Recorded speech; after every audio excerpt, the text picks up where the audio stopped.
соли чорум аст ки дар шаҳри хуҷанд академияи футболи тоҷ фаъолият дорад. академияи футболи тоҷ бо ташаббуси шахсони футболдӯст ғайбулло бойпочев ва шавкат шодмонов бо мақсади рушду оммавияти футбол, ҷалби кӯдакону наврасон ба футбол ва тарғиби тарзи ҳаёти солим дар ҷомеа таъсис дода шуд. дар тӯли фаъолияти 4 сола беш аз 150 нафар кӯдакону наврасон дар ин ҷо ба машқу тамрин фаро гирифта шуданд. дастпарварони то 18 солаи клуби футболи тоҷ имсол дар лигаи якум шаҳри хуҷандро муаррифӣ менамоянд. мақсади академияи футболи тоҷ ҷалби кӯдакон ба футбол аст. мо хеле кӯшиш мекунем ки ҳамин кӯдакон зина ба зина футболбозони беҳтарин шаванд ва дар оянда дар лигаи олӣ ва дар дастаҳои касбии кишвар бозӣ кунанд. аз тарафи президенти федератсияи футболи тоҷикистон хеле таваҷҷӯҳи зиёд ба футболи тоҷикистон дода мешавад. ҳамчунин мо ҳам мехоҳем ки футболи тоҷикро пеш барем ва ҳама гуфтаҳои президенти федератсияи футболи тоҷикистон муҳтарам рустами эмомалиро дар амал татбиқ намоем.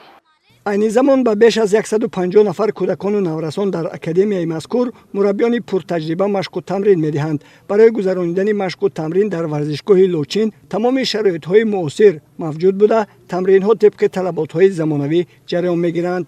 До этого времени было 5 возрастных групп, сейчас у нас 7 возрастных групп. Но в скором времени пришли успехи. Вот успехи пришли, хорошие успехи. Вот, детский возраст, по детям 11-10 лет пришли успехи. Занимали призовые места на международном турнире. В прошлом году наши юноши У-16 заняли второе место в чемпионате Республики Таджикистан. Младший, средний возраст У-13 2 раза выиграли международный турнир в Ташкенте.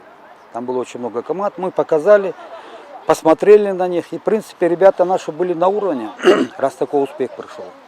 Поэтому у нас большие планы, большое будущее.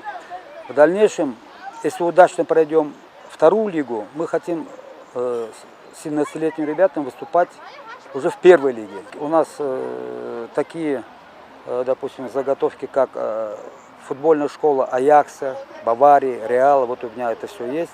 На флешке я смотрю и стараюсь привить ребятам это мастерство. Технику, тактику. Самое главное, мне кажется, если даже они не будут футболистами, они должны быть воспитанными людьми.